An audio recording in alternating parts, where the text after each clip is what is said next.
Hey everybody, this is Talkative Carl back again for another movie review. And finally coming around to Batman and Robin, directed by Joel Schumacher. Uh it's been years since I seen this movie. I think I only seen it like three, 4 times, and this is when I was like a little kid. Maybe at least three is probably the most. Cause I haven't gotten back to this movie in a mighty long time, and it's like, have you ever watched a movie? You know, you only seen like maybe a couple of times as a kid, but it stuck with you after so many years. And when somebody bring it up, everything starts flooding back. That's how it is. It's like I haven't seen this in years, and I still recall what scene will come next, and the dialogue and everything like that. It's just like it's astounding. The only thing that's new that came out that after we watched this movie that I didn't put together as a kid because John uh, it's not John Glover.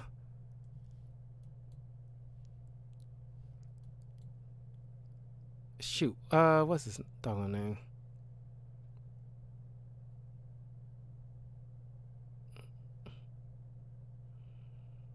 Yeah, it is John Glover, who was the father of Lex Luthor in Smallville and also voiced the Riddler in the Batman animated series.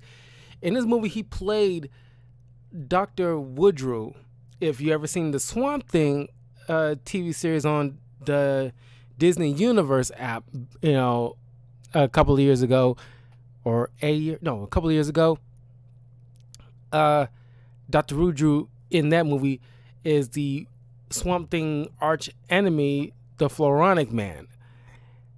And I didn't even recall or cared about this scientist's name back in the day. I don't think anybody did. It's probably like some super deep cut DC fans who probably would have been the only ones who picked that up. Because I honestly did not know that's who John Clover. I thought it was just some regular mad scientist. That's the only thing new that I got out of this after rewatching it. Because it's been so many years. I familiarized myself with I had a lot more knowledge of comic book stuff from all that time. So now, like, rewatching certain older DC properties or just comic book properties that I've watched on TV now, that, you know, like certain things I picked up now that I didn't pick up then. It's like, oh, that was that guy. Wow, really? And like, give RP Joel Schumacher, but it's like I don't know if it was him because I doubt it was the studio. It had to be Joel Schumacher who, like, super deep cut pulled in like a villain, like a super obscure villain of a kind of obscure superhero from the DC universe. He didn't even have to. I mean, props to him. He didn't have to input. He could have just put in like Doctor Zong Boy or something, like Gabriel uh, Venice, Doctor Gabriel Venice or something like that, and just been like a throwaway thing.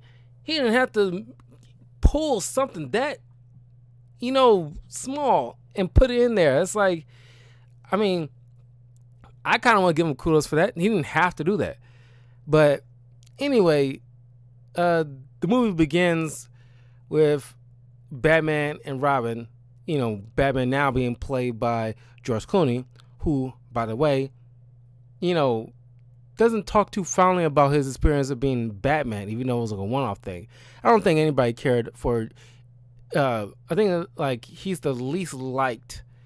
I mean, despite George Clooney being like an amazing actor, and in general, people love George Clooney. He's a good person, but I think he was like a bad fit for his role. Of course, around this time he was on like a hospital TV show, something I haven't watched, but he got cast in it, after Val Kilmer left, and it's like he would have made an okay Bruce Wayne. It's like, it's just, I don't know. He just wasn't the right fit for the part. And like, even with like the Bruce Wayne persona part, which on normal circumstances, I can see why he was picked, but he doesn't do anything. You can tell it's like he wasn't invested in this. He wasn't like a name like he is now. He was just a name. And it was like a popular rising star at that time. But if you're being hired to play a character that, is Batman, you're reading the script and everything like that, why would you okay this? Or even if you was told like, oh, it's going to be a banger of a movie. You told your agent's telling you, oh, hey, it's going to be a banger of a movie. You're going to be doing great. It's going to like catapult you and start, because like, these nerds will eat that shit up. Like, if you're not into it, we're not going to believe you're into it either. Because say what you will about everybody else who ever played Batman, they were invested. And even Val Kilmer, at least, try to do something different with his Batman persona. Because you're doing the same George Clooney thing. And it's like, how anybody gonna... like, even when he's cast, the director did not bother to, like, say to George Clooney, hey, can you try to do something different with your voice when you're in the Bat costume? It's kind of like he was rushing. Maybe Joel Schumacher was, at this point, was like, want to get through this himself, because like, at the time he's getting like bad press and everything like that, unfortunately. So when you're just kind of like, you're sick of the studios meddling at this point, maybe that is the case. But it was just like, dude, don't sign up for this if you're not invested. How are we supposed to believe anything, but he's just doing his George Clooney thing, in or out of the costume. And it's like, at least do something with the voice, carry yourself in a different manner. And the weird, I won't say product placement, but like him doing all these like magazines, and it's like almost like The Boys before The Boys was a thing, where it's like, he's doing all these little charity events and stuff like that. And like, it's already bad enough where in Batman Forever, he has like magazines, and he's like pretty much posing and stuff for magazines, for Time magazine. It's like, oh God, I forgot about that. And the Bat credit card, Jesus fucking Christ. Oh God, I forgot about that. This is a lot of things I forgot about that, and I'm just like being reminded of. It's good bad. It's a good bad movie, and mostly because I probably getting a kick out of. If I get a kick out of anybody in this film, I think it's like Chris O'Donnell and Arnold Schwarzenegger for the most part. And Chris O'Donnell reprising his role as Dick Grayson, and I still are down this hill. He was a great Robin, and he could easily be the most impressive Nightwing. Like if DC does anything with like a Nightwing thing or like some Elseworlds thing, they should call up Chris O'Donnell when he's not doing any NCIS crap. Like, hey, can you come in for like a few shoots, in like as an older Dick Grayson in a Robin costume, and do something like that? That'd be amazing. And just like an updated Nightwing suit without the nipples. It's a hell of nipples here. But it's just like he's phenomenal. I liked him. But they chasing after Mr. Freeze.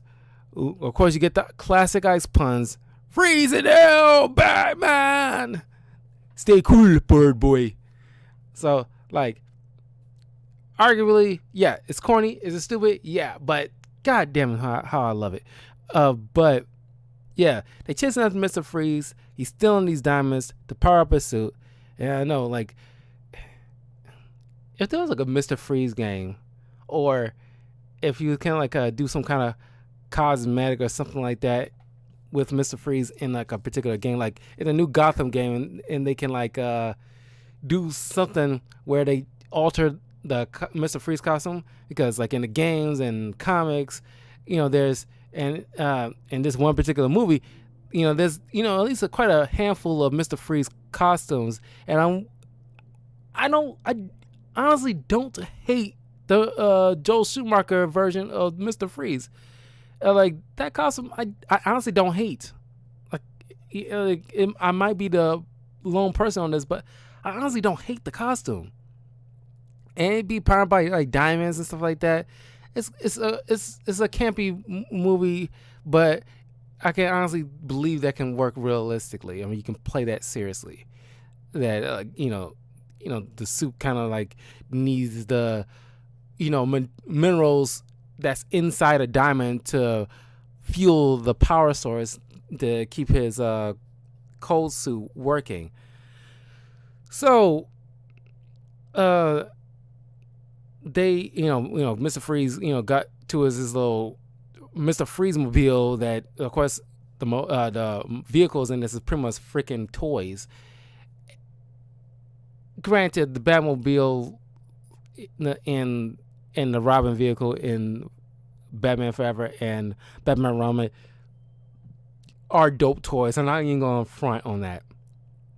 But Mr. Freeze's vehicle turns into a rocket and blasts off while Batman's giving chase, and they end up taking him back the diamond while the aircraft is like exploding and they fall down. They catch up to him as he's like freezing the furnace as they follow him down, parachuting down or whatever. And then freezes Robin while taking back the diamond and escaping while Batman sees to he got 11 minutes to thaw this guy out before he dies. So he defrosts Robin. And then of course he after they get the rundown on like Mr. Freeze's history in this version, because normally in the comics, thanks to the Batman the Anime series, they have this business tycoon type of person named Ferris Boyle, who's kind of responsible for the creation of Mr. Freeze.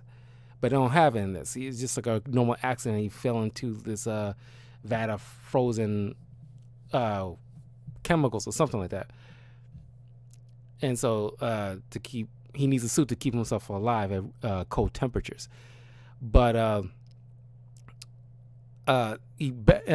Bruce chastises Robin for from jumping the gun like that to stop freezing, him getting away with the diamond. And there's a running theme between Batman and Robin where, in the last movie it set to him as his partner, but now they gotta work on building that trust to the point where it's kind of like military or cops or firemen in a way where it's like, you gotta watch each other's back, but count on the guy to handle his business without you trying to micromanage him. Is the relationship got to be based on trust that, I trust you know what you're doing, and I don't have to keep like overseeing you on every step of the way. And I think that can be played, I think that is played decently in this in order to defeat these villains, because that's another thing. It's like the villains kind of, if you want to really trip up Batman and any of his sidekicks, it's kind of like MCU Civil War, where like Zemo, no, he can't go up against the Avengers. He will lose, just like anybody else. So he came up with the idea, okay, fine. I know I can't beat them head on, so I will cause them to fight amongst themselves and cause them to implode. That's the best way to like deal with superheroes, especially if they work in a team aspect. You cause them to fight amongst each other and have them destroy themselves, or at least neutralize themselves at best, so that way you can carry on your little plot unencumbered. I think I think that's like the most clever thing that we didn't pick up on at that time, because it's surrounded by so much stupid crap. But now that we have like more nuance with other movies that came after it, I can look on this and say like, okay, I can see if you trying to do something like that where it's like, hey, like Batman and Robin, they're like our dynamic duo. Rip that apart, then that dynamic is falling apart, and especially if they're going at each other, they're too concerned with that, with that to pay attention to you. So we also get introduced to Dr. Pamela Isley, played by Uma Thurman, because Mr. Freeze played by Arnold Schwarzenegger. Because I imagine, because Arnold Schwarzenegger at the time, because he was like a big star too, but it's kind of like now we have like John Cena and The Rock. I imagine if at that time The Rock and John Cena was like a thing, I'm pretty sure we got Peacemaker now with John Cena. He's not as ridiculous. Well, kind of, sort of not as ridiculous as Joe Schumacher's Mr. Freeze. But you got like, of course, Dwayne The Rock Johnson as Black Adam and stuff like that. But you can see like if they were around at that time, either one of them can easily have been Mr. Freeze too. So there's a precedent. But I see that Pamela Isley being played by Uma Thurman, who is probably arguably neck and neck with George Clooney, is probably like the worst part of this film. But then you get Barbara Gordon. We'll get to that in a second. It's not even Barbara Gordon. It's like, jeez, you don't even call her Barbara Gordon, because I don't know to hash this out right now because it's gonna bug me if I don't remember. They change, Barbara to be, instead of the daughter of Commissioner Gordon, who once again sucks in this version, is like, no, I think like it's not even like the worst part in this, because he's like a non-entity. You barely see him and he barely says stuff, so you can't even count him anymore like in the past few films. She's related to Alfred, so she's Barbara Pennyworth, and it's like, no, it's like just no. No, Barbara Wilson, that's what that's what she called it. I mean, it's like, it's not like they had the right mindset of casting these people, but it's just the execution and like the writing and the meddling by the studios. It's like all that rolled into one is like a poor mixture. It's still regarded as one of the worst movies ever made, at least one of the worst superhero movies ever made. But it's, after some time went by, it became one of those, fun, campy, trashy movies that you can turn on while you're cleaning up the house. It's like, and you can have your kids watch it. It's not gonna be a problem kind of situation.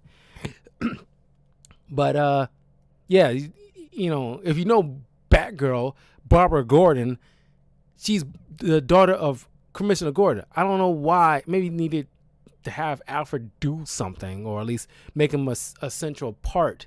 But you're already doing that with giving him McGregor syndrome, which I like to say Ewan McGregor syndrome, because it's pretty much like the last name of the actor Ewan McGregor, or Conor McGregor.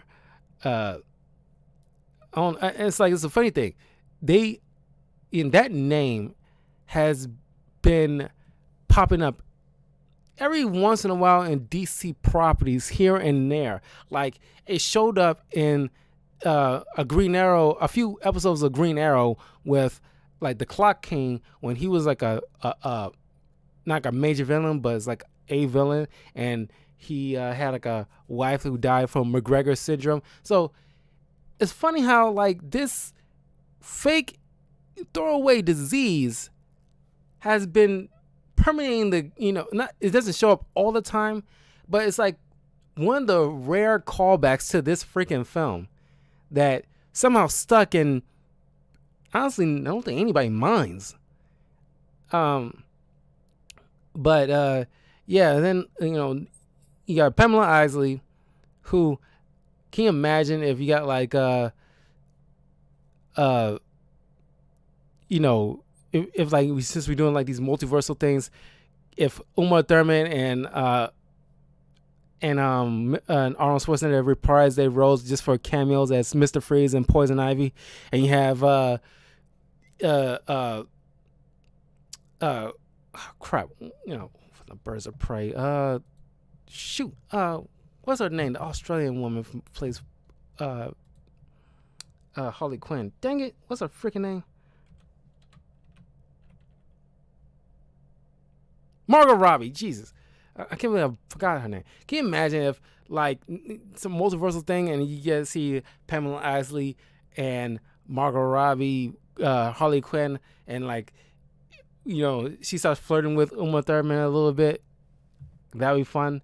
But like Uma Thurman, not like a bad choice at the time to cast her, but I don't know what she was doing, because like certain acting directors who pointed out her scenes, they point out how the fact like, okay, her performance in this is not necessarily believable.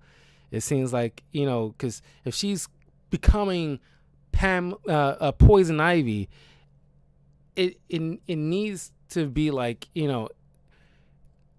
I don't know what they said, like either more subtle, not subtle, but it's like coming out of her shell kind of thing. It's like, I don't know, it's just, I forgot how they pointed it out, but it's just like it wasn't believable in their eyes as acting directors and other professionals like that. They see that and they've seen better performances in other Batman films like Heath Ledger or Eartha Kitt, Catwoman, and just like it's just the way they immerse themselves in those roles and took chances and what have you. Or even like they comment on Jim Carrey's Riddler, where it's like he's supposed to be imitating Bruce Wayne, but he's still carrying on that same old demeanor he had earlier in the film, where he's supposed to be like copying his idol, and he's not fully copying him. Because especially at that point at the ball gala thing. But then as we meet that Dr. Rudru, who I'm gonna bring up Bane, and he helped create Bane, who's no one knew at the time I don't think anybody remembered the name, but they got this serial killer, and it's supposed to be Santa Prisca, I guess. But they test Woodrew's venom formula on this serial killer, and they call him Antonio Diego, but Bane doesn't have a real name. He's just Bane. I gotta give them this though. They kept the kind of luchador mask as we saw from the animated series. I gotta give them that. But everything else, though, they made him look a big dumb brute. And if even in the animated series and the comics of that time, why did you? I mean, I guess they didn't want to like overshadow.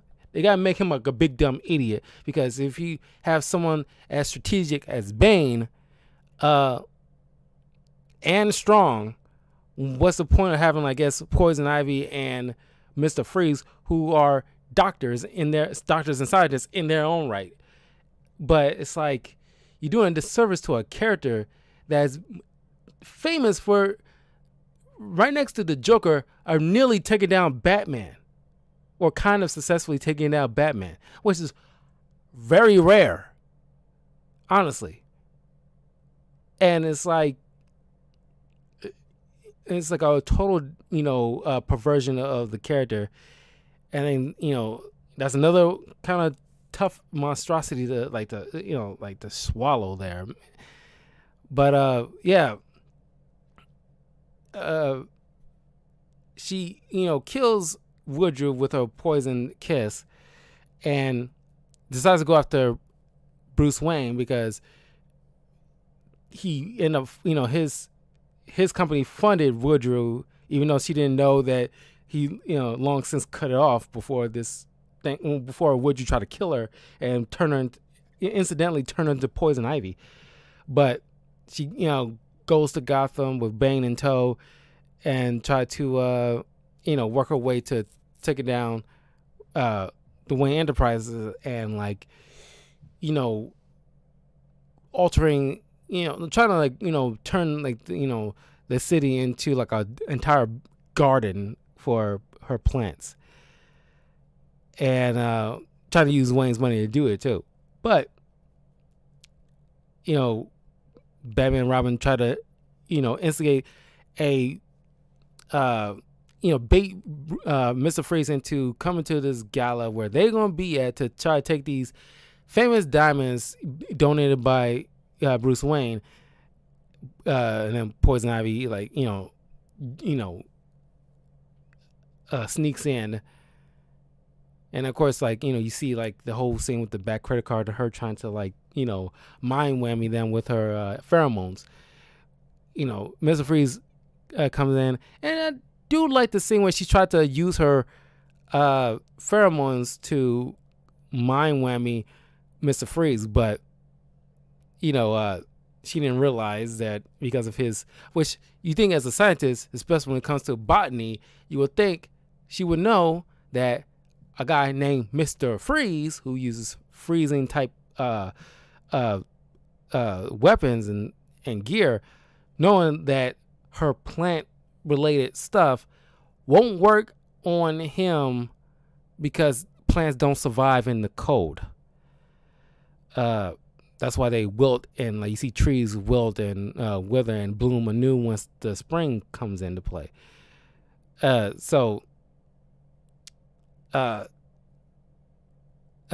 escapes with the diamonds, but he gets caught by Batman, who inadvertently undercuts Robin as they're trying to.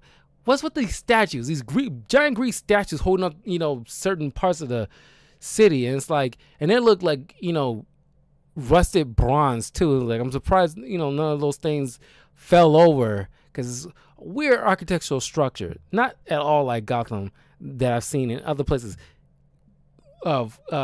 Forever and Batman and Robin was the only movie that actually had these Greek statue things holding random stuff up in the city, and of course Robin and Batman's chasing them, and then he trying to get Robin to stop. He's not going to make the jump off these statue's finger. How big are these freaking statues? And then he remotely disengaged the Robin's motorcycle, infuriating Robin. But they ended up catching Mr. Freeze, who was sent to Arkham, and of course, Arkham is the most piss poor facility in comics when it comes to locking up and criminals of the mentally insane or mentally disturbed, however you want to put it. But you see these guards, one with a freaking eye patch, and the other look like a skinny, not skinny, but like a leaner version of Goldberg.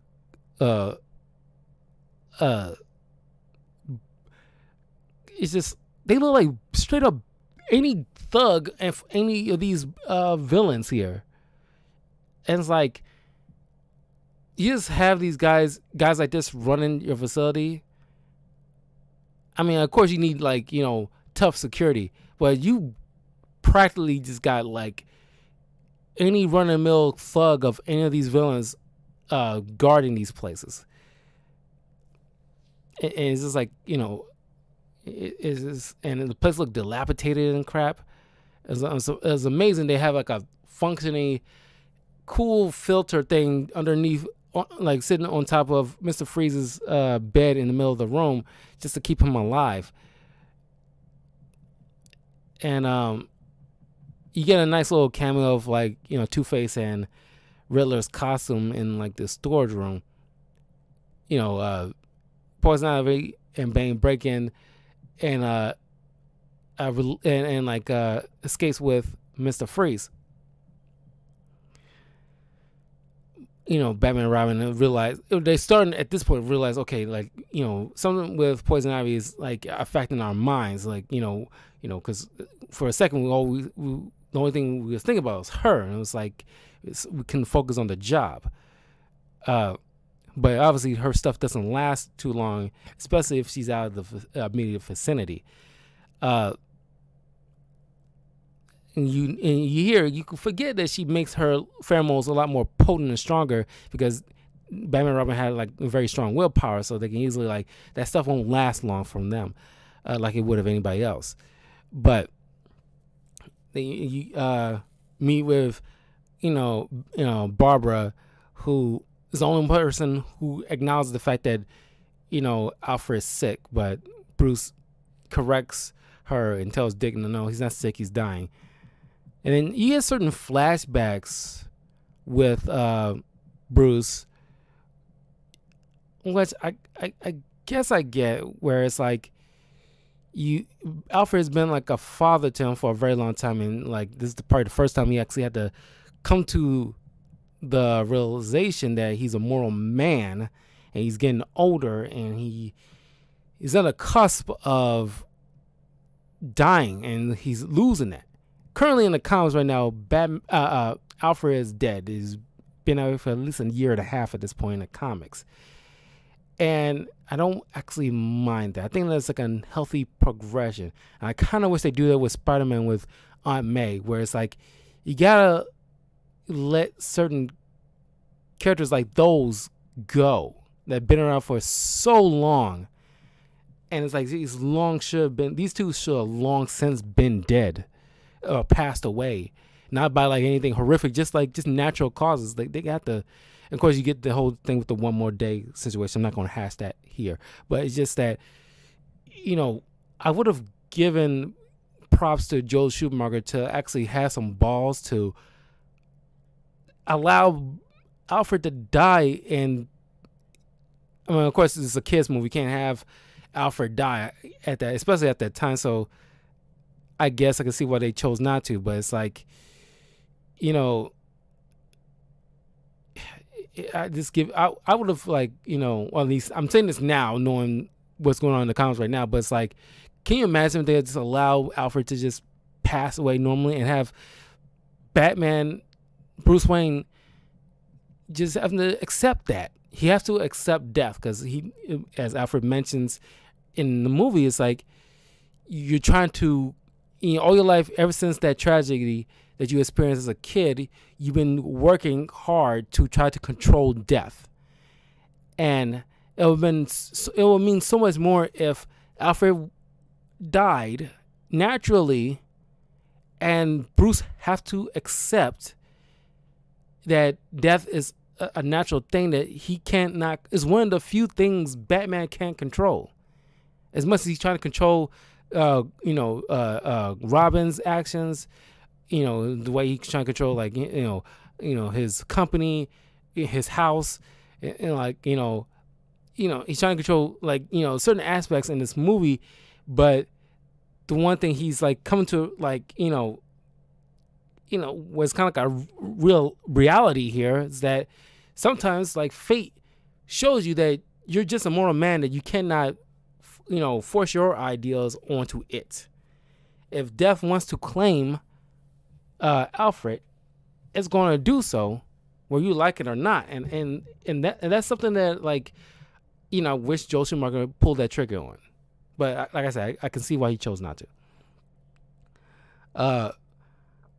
But of course, Barbara trying to do like I didn't know why she tried to do those drag races.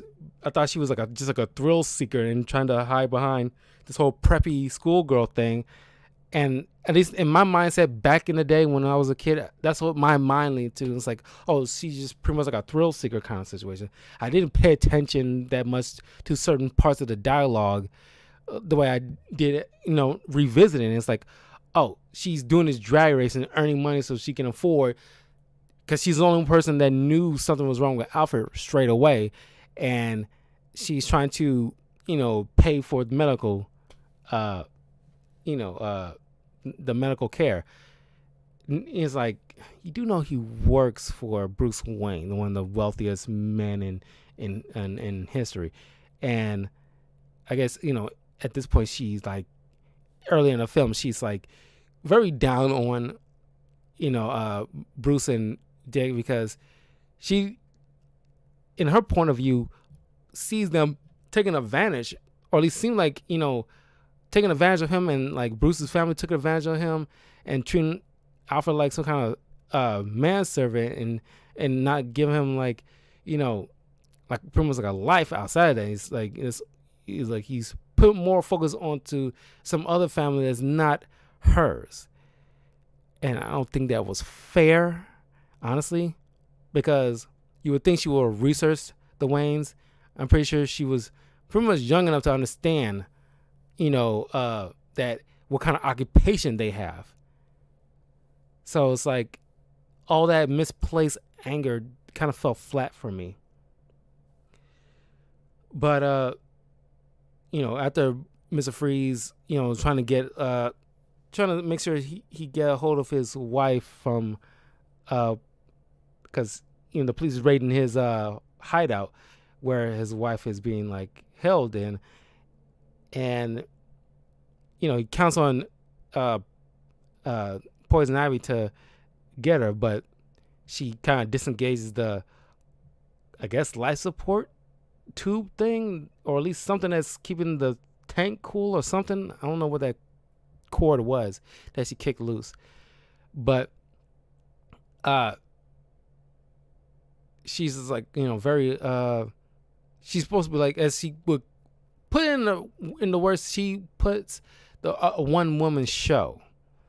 So you can't have like, she's fixated on this guy seeing like a powerful god, like, like a man kind of situation. And she's like I'm not sharing him. She knows like she'll be always on his mind, and she wants to replace that. It's kind of like when I did a review of Sweeney Todd, the Demon Barber on Fleet Street, for the month of October. Check that video out on my YouTube channel as well, youtube.com/talkativecarl, and follow me on the links in the description as well. But you have Helena Bonham Carter's character, who's pretty much trying to usurp the place of Todd's wife, that for all he knew was dead but wasn't. And that's what you see Poison Ivy's trying to do, usurp that position, even though she's not dead. She's more or less in a coma. And of course, all that came to a head towards the end. But she got a hold of, she put on that stronger pheromones on Batman and Robin, causing those two to really like start going at it, not on the same level as like Civil War, but it's pretty much like they're just going at each other. So they the bad guys end up getting away, and then she lies to Freeze, telling like Batman killed your wife, and so he's on like a revenge trip. So he's gonna freeze the entire city using the telescope that was donated by the Waynes at this observatory to magnify his freeze gun, which eventually he started doing. But of course, Batgirl eventually, Barbara finally found like the Batcave and everything like that, and then thanks to an AI Alfred, help very quickly make her a bat costume. And it was like a comment which we didn't, I'm pretty sure we had, but it wasn't like a in a zeitgeist at that time, where Batman's like, as she's like my name is Batgirl. That's not very PC. Why not Bat Person or Batwoman? Which we didn't have Batwoman yet at that time. Batman's cousin didn't come into play until like at least several years ago. At least almost 10 years ago, almost. But the word, that whole concept of PC, that wasn't even a zeitgeist then. So, Batman was definitely ahead of his time with the whole PC comment right there. Like, why don't you just call yourself Bat Person or Bat Woman? You just go with Bat Girl. It's like, why would you go with Bat Girl? It's like, I thought that was kind of funny. Knowing what we know now about like how, like PC culture is. But, yeah.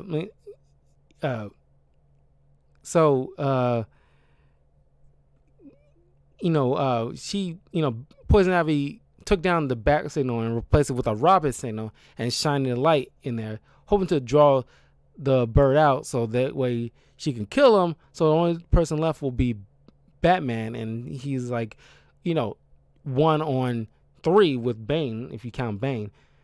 So you pretty much separate them and take down one, with leaves the other solo. But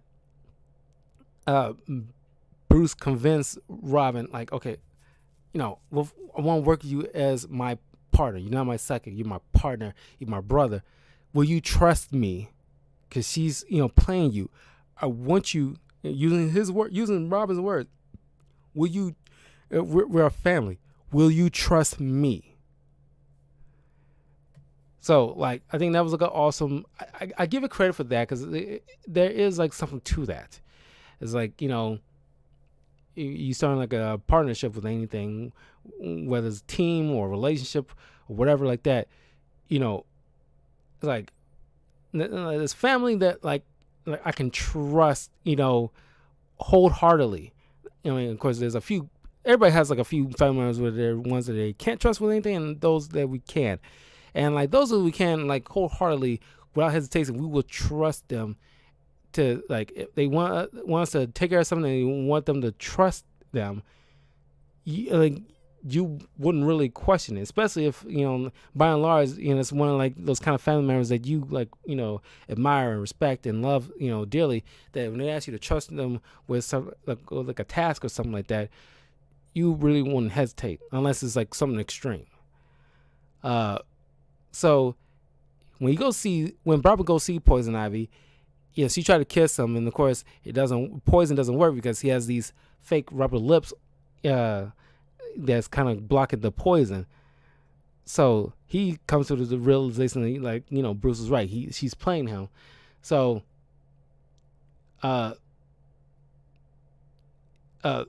she knocks him away as like Batman comes in. Well, of course, he gets trapped by some vines. Then Batgirl comes in, defeats her. Batgirl defeats Poison Ivy, and then the three you come together to go stop Mr. Freeze now. But they had to stop to go back to the Batcave to change into some black and silver outfits. That's like, man, that's a lot of time you end up wasting. I mean, granted, I guess they had to get those like snowmobile things because everything's frozen. So like the Batmobile just probably wouldn't cut it in that scenario. But that was a lot of time you kind of wasted. But and especially if you got 11 minutes to thaw out most of the city before it's completely covered in ice. But they end up stopping Bane, and then stopping Mr. Freeze, and then Batman, who somehow had time to not only perfectly record Poison Ivy confession of what she did to Mrs. Freeze, but he did it while he's upside down and trying to saw himself out of the vines. But he did it in a POV shot the way that we're watching it as a film instead of, I don't know, behind. Like, as he was like, he was behind her when she was fighting Batgirl. And it's like, and then you have the presence of mind to record in the exact moment when she was, how do you know she was going to confess to that? It's like she could have been saying anything at the time.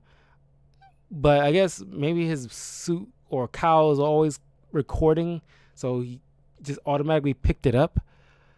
Maybe that was the case. But it's just he had a full video of it though, and it was like a POV shot from Batgirl's perspective.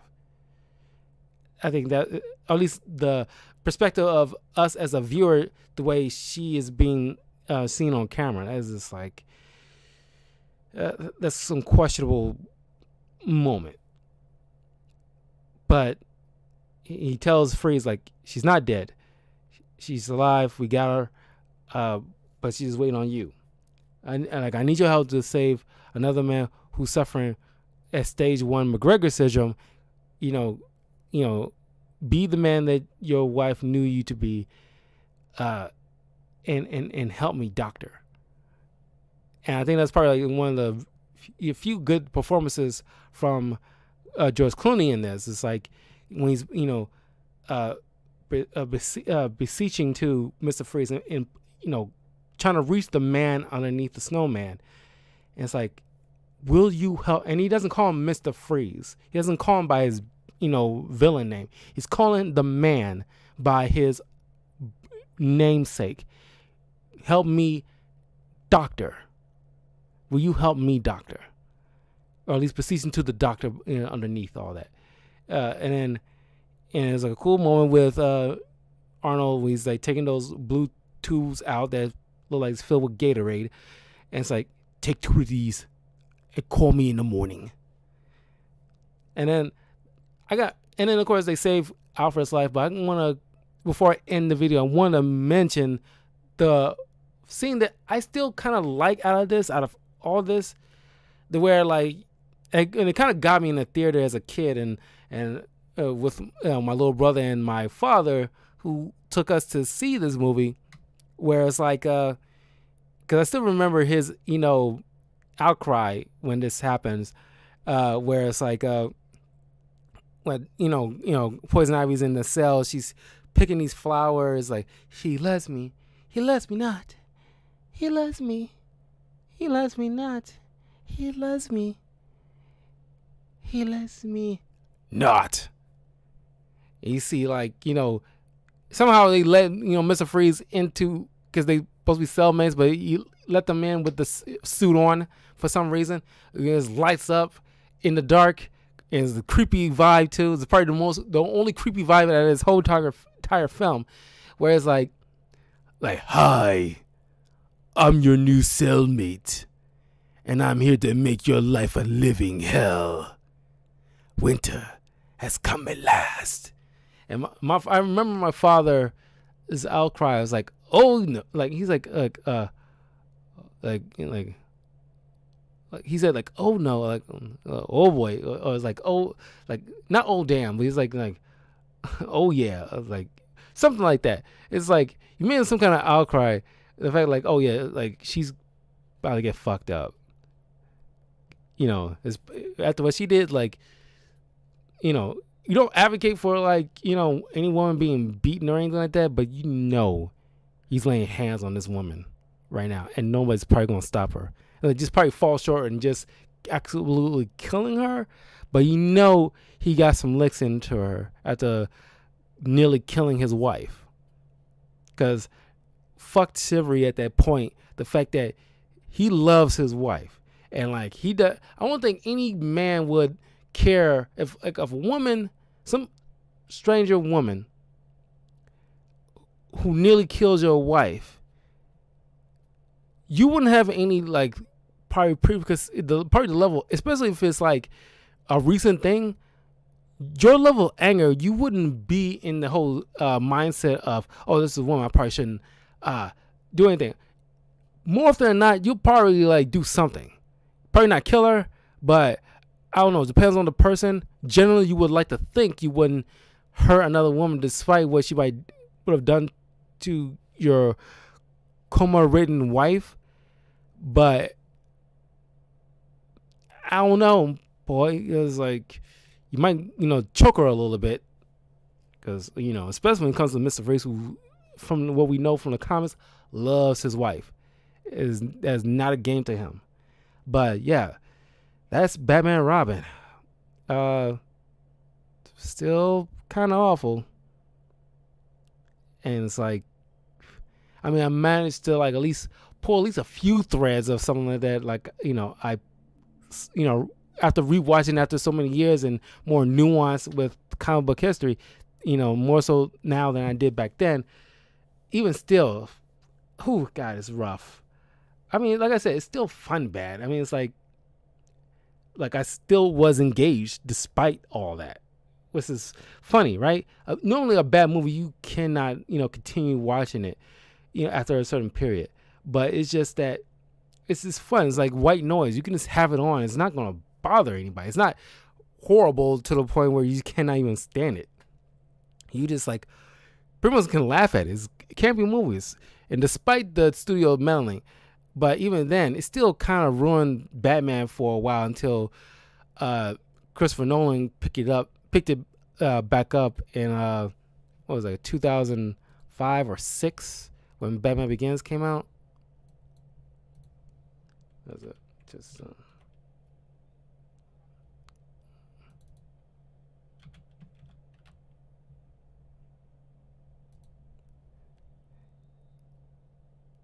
Yeah, 2005. I know I had it right. But yeah, that was Batman and Robin. Let me know what you guys think. If y'all rewatched this movie recently, or if it's still fresh in your mind, like, honestly, tell me what you think. But don't forget to leave a like, comment, subscribe, all that good stuff to Talkative Carl on YouTube, Twitch, and Twitter. And I will see you guys next time for another movie review. See ya.